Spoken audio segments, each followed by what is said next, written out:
Okay, foundation.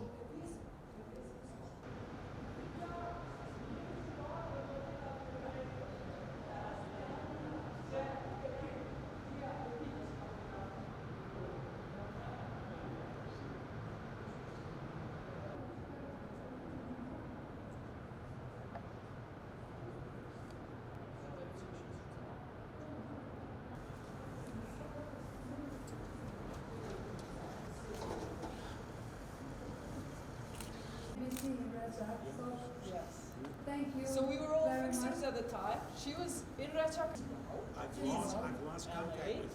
Yes, we are You know, in this year. and I said, 99. 99. Lisa. Yeah, Melissa, yeah. My wife and I insisted. End of NATO pumping. So we only opened it for 6 months and we attempted and to slide, not to die. So basically they had Tito's photo, which in your context you speak about in the book, you understand why, but young people that came here, Tito's photo. So demanding the resignation of 3 Kosovo Albanian members of Yugoslav parliament, which Milosevic had chosen. At the time, Milosevic would choose Albanians for the sake of representation, but they were puppet puppets.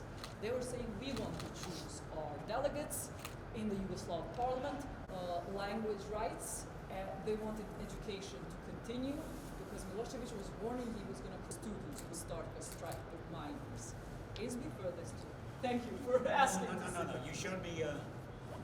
I am, but there's You'd like more there's about 1,200 young Europeans, mostly young Europeans who came here, men, women, Yes. and unprotected. Yeah. Some of them lived in the villages. This car outside was driven by Von Smith, who was owner of it from UK. University. Yeah. And his wife is a Chinese American. What happened was that because of this, the BBC decided to open an office. The Serb's bullet ends up in the mobile phone he had in the front of the phones at the time. It was a Sony Ericsson. The bullet ended up there. Rural divide of who did what. Chair over here. Oh, okay. It's a chair with Which IBM was one of the reason because we had to finish the project quickly and the chose angle. So from work has kindly allowed us to have it. Our customs office that gave me some trouble. So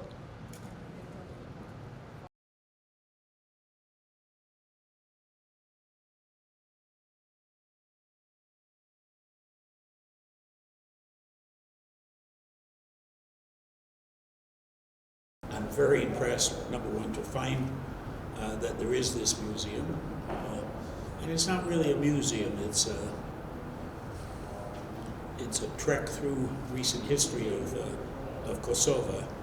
And I have learned so much in just the last 45 minutes about some things that I should have known about. I've been very interested in what's the story of Kosovo over the past 30 years or so. And I thought I knew a lot, but almost everything that I've been told in the last 45 minutes is new to me. New to me, the connections between what happened here, what happened in Bosnia.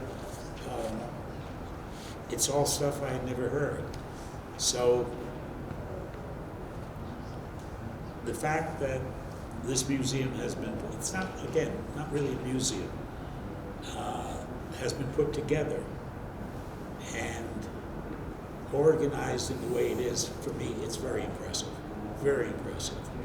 And as I told the director, I've got a daughter who is in the game of putting together a museum to tell people information that they might not have heard before.